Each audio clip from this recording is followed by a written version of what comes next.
ఇదిగో నా మందలో కొన్ని స్పీడ్గా నడవగలిగినవి ఉన్నాయి, నడవలేనివి కొన్ని ఉన్నాయి, కాళ్ళు కాస్త బలహీనమైనవి కొన్ని ఉన్నాయి, కండరాల సమస్యలు అర్థమవుతున్న శరీరంలో కొన్ని లోపాలుండి కొద్దిగా ముందుకు కూడా వేయాలని గొర్రెలు మేకలు కొన్ని ఉన్నాయి.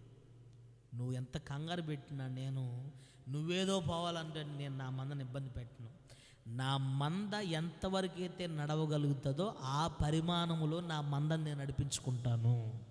దైవ సేవకులు గుర్తుపట్టండి, ఇది నీ దేవుడు నీకు ఇచ్చిన మంద ఏ స్థాయిలో ఉందో దానికి తగ్గట్టు నీ సేవ ఉండాలి.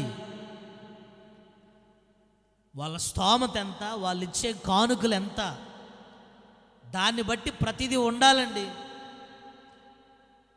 ఈరోజు నేను ఒక స్థలం కొనలేకపోవటానికి గల కారణం ఏంటంటే ఇదే, దేవుడు నాకు ఇచ్చిన మనుషులు